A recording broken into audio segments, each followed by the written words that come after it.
వాడేమో ఒక తొడ మీద కూర్చుని ఒక స్తల్యం తాగేస్తున్నాడా, ఇంకొకడు 6 ముఖాల వాడా సుబ్రహ్మణ్యేశ్వరుడు, వాడు ఒక స్తల్యం తాగేస్తున్నాడా?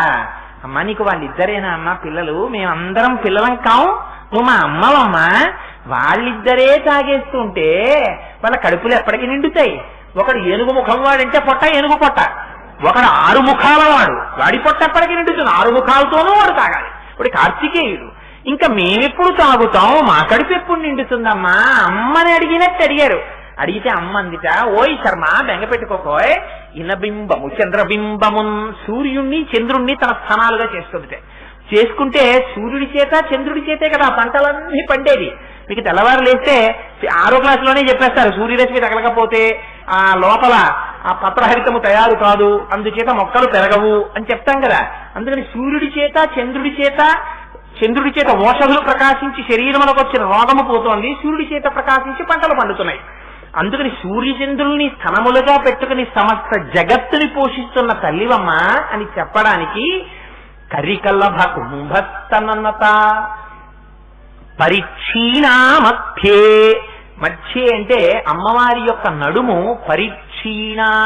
మీరు ఆ శ్లోకంలో ఉన్నటువంటి గొప్పతనం చూడండి. క్షీణ అంటే సన్నగా ఉండడం, పరిక్షీణ బాగా సన్నగా ఉండడం. ఆ పరి అన్న మాట 2 మాటలు వేస్తారు. వేయడంలో శాబ్దికమైనటువంటి అందం వస్తుంది శ్లోకానికి. అందుకని కొనకాంచీదామ కరికల్లభ కుంభస్తనత పరిక్షీణా మధ్యే పరిణత శరచంద్రవదన, 2 మాటలు పరి పరి అని పడుతుంది. అందుకని పరిక్షీణా మధ్యే అమ్మా నీ యొక్క నడువుందే అది అత్యంత సన్నగా ఉందమ్మా, కృషించిపోయిన నడువులో ఉంది. లక్ష రోమ లతాధారతాతమున్నేయమధ్యమ అంటారు వ్యాసుడు లలితా సహస్రనామ స్తోత్రంలో. ఇందుకు అమ్మవారి నడుము అంత సన్నగా ఉందని చెప్పడం శంకరాచార్యులు వారు. అంటే పరమోత్కృష్టమైనటువంటి సాముద్రిక లక్షణం ఉన్న స్త్రీలైతే నడుము చాలా సన్నగా ఉంటుంది. నడుము చాలా సన్నగా ఉన్నది అంటే వాళ్ళు వంశమును నిలబెట్టడంలో, సంతానాన్ని ప్రసవించడంలో చాలా తేలికగా ప్రసవిస్తారని ఒక గుర్తు. 3 వారు బహుసంతానవతులై ఉంటారని ఒక గుర్తు. 4 ఎన్నడూ వేరొకరి చేత తన శుశ్రూష చేయించుకుంటారు, తాము సేవలు అందుతారు, కానీ తాము వేరొకరికి సేవ చెయ్యవలసినటువంటి అవసరం వారికి ఉండదు. ఇవి పరమోత్కృష్టమైనటువంటి సాముద్రిక లక్షణాలు. అందుకని సన్నని నడుము తప్పకుండా చెప్తారు. పరిక్షీణా మధ్యే పరిణత శరచంద్రవదన, అమ్మ నీ ముఖం ఉందే అది పరిణత శరచంద్రవదన. అసలు ఆ చంద్రుణ్ణి అడ్డు పెట్టుకుని మహాప్రభో శంకరాచార్యుల వారు ఎన్ని చోట్ల ప్రయోగించేశారో నాకు అసలు ఆ సౌందర్యలహరి పెరుగుతున్నప్పుడు ఆ శ్లోకాలు వింటుంటే ఏమిటో బహుభంగిమల వెళ్ళిపోతుంది మనస్సు. ఏది చెప్పాలో ఏది చెప్పకూడదో ఏదాపాలో అని మనస్సంతా భయంగానే ఉంటుంది. అంత అందం నిజంగా. పరిణత శరచంద్రవదన, పరిణత ఎటువంటి చంద్రుడు అంటేట శరత్కాలంలో ఉండేటటువంటి చంద్రుడు లాంటి ముఖం ఉన్న అమ్మవారు. ఒక్కొక్క ముఖాన్ని చూడండి మీరు. ఆ ముఖం చూసేటప్పటికే అబ్బో ఆయన దగ్గరికి వెళ్ళడం ఎందుకు లేండి మహాప్రభు, ఇంకోళ్ళు ఎవరైనా ఈ పని చేసి పెట్టేవాళ్ళు ఉండరా అండి ఆఫీసులో, ఈయన తప్ప ఆ సీట్ ఇంకోరు చూడరా అనిపిస్తుంది. తుమ్మల్లో పొద్దు పొడవడం అంటారే అలా ఉంటుంది ఆ ముఖం. అమ్మవారి ముఖం అలా కాదుట. పరిణత శరచంద్రవదన, శరత్కాలంలో ఉండేటటువంటి చంద్రబింబం అపారమైనటువంటి ప్రకాశం. ఇంకా అంతా ఇంత ప్రకాశం కాదు, అలా ప్రకాశిస్తూ ఉంటుంది. అమృత కిరణములను వెదజల్లుతూ ఉంటుంది. అసలు ఆ ముఖాన్ని ఒక్కసారిలా చూశారనుకోండి, అమ్మని దర్శనం చేయించేస్తున్నారు శంకరాచార్యులు వారు మీకు. అందుకని కొనకాంచీదామ అనేటప్పటికి అమ్మవారు పెట్టుకున్నటువంటి మొలనూలు యొక్క గంటల సవ్వడి మీ చెవిలో పడాలి. కరికలభ కుంభస్తనత, అమ్మను మా అమ్మవమ్మ ఆ పాలు తాగి బతుకుతున్నావాడిని అమ్మా నేను. అందుకని కరికలభ కుంభస్తనత పరిక్షీణా మధ్యే, ఇంతమంది బిడ్డల్ని కన్న తల్లివి, అందుకని సాముద్రికంగా సన్నని నడుమున్న తల్లివి. పరిక్షీణా మధ్యే పరిణత శరచంద్రవదన, మీరు ఎంత కష్టంలో ఉండండి, మీ కష్టానికి ఓదార్పు ఇయ్యగలిగిన ఒకే ఒక్క ప్రదేశం ఏమిటో తెలుసా అండి? అమ్మ ముఖం. ఎందుకని మీరు ఎంత అలిసిపోయి రండి, వెళ్ళి 85 సంవత్సరాలు వచ్చేసి ఒడిలిపోయి ఇవాళో రేపో నిష్క్రమించేయడానికి సుఖంగా ఉన్నటువంటి శరీరంతో అమ్మ మంచంలో పడుకుని ఉంటే తన గురించి చూసుకోదు. ఒరే నాకు మందులు తెచ్చావురా అని అడగదు. మీరు రాత్రి 11 గంటలకి నిజంగా అమ్మ మందులు మరిచిపోయే ఇంటికి వచ్చారనుకోండి, ఆ మందు వేసుకోకపోతే అమ్మ తెల్లవారేటప్పటికి ఉంటుందో ఉండదో తెలియనంత ముఖ్యమైన మందది. ఒరే నాకు మందు తేలేదేరా అని అడగదమ్మ. రాత్రి 11 గంటలకి మీరు చెప్పులిప్పి లోపలికి వస్తుంటే మీ పదధ్వనిని బట్టి గుర్తుపట్టేస్తుంది.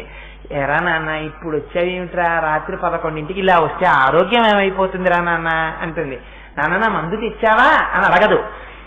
ఏదో ఆలస్యం అయిపోయిందమ్మా ఆఫీసులోనో చికాకెత్తిపోతుంది, తలకాయ బద్దలైపోతుందంటే భార్య వచ్చి ఏదో పెరుగన్నం పెడతాను తినండి, ఫోన్లేని వంకాయ వేపుడు చేశాను, దిగుమాల వాళ్ళు మీరు ఇలాగే వస్తుంటారు అనేదో 4 చదివి మొత్తం మీద అంటే పాపం వాళ్ళు జాగ్రత్త చేస్తారండి, అవి ఉట్టినే అంటున్నాను అంతే.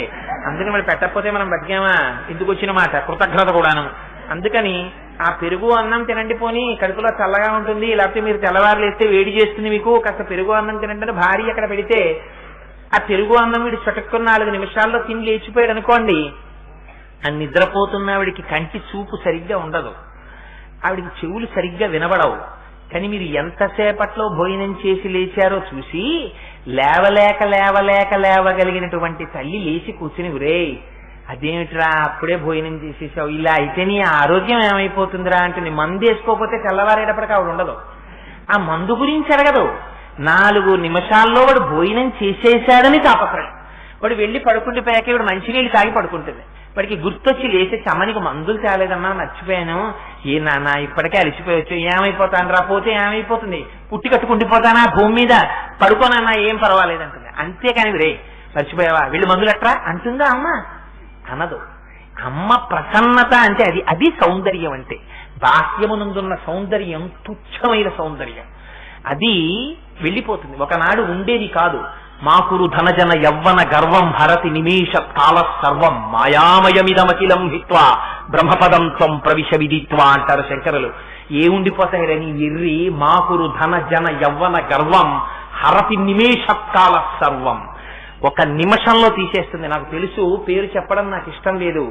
ఈ దేశంలో పరమోత్కృష్టమైన న్యాయస్థానంలో పనిచేసినటువంటి ఒక జడ్జి గారి కూతురు ఒక ఐఏఎస్ ఆఫీసర్కి భార్య అయి ఒక జిల్లాలో పెద్ద అధికారి పోస్టులో ఆయన వస్తే ఒక ఇంట్లో దిగితే బంగారపు తీగలా మెరిసిపోయేటటువంటి ఆయన భార్య జీవితాంతం సంతోషంగా ఉండవలసిన స్త్రీ స్నానానికని వెళ్లి పాపం బట్టలన్నీ తీసి హ్యాంగర్కి పెట్టి బాత్రూంలోకి వెళ్లి వేడినీళ్లు విప్పుకుందామని చెప్పేసి ఆ గీజర్ ట్యాప్ తిప్పింది. గీజర్ పేలిపోయింది.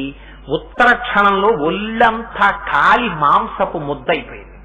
మాకురు ధన జన యవ్వన గర్వం హరతి నిమేషత్కాల సర్వం మాయామయమిదమఖిలం హిత్వా బ్రహ్మపదం త్వం ప్రవిశ విదిత్వా. శంకరులు వాత పెడతారు. ఉంటాయి అనుకుంటున్నావు, ధనము జనము యవ్వనము గర్వము ఇవేం ఉండవు, తీసేస్తుంది కాలం. ఏదో ఒకనాటికి తీసేస్తుంది. పొంచి ఉంది జాగ్రత్త. అందుకని నిన్ను కాపాడగలిగింది ఏదైనా ఉంటే అమ్మవారు ఒక్కతే.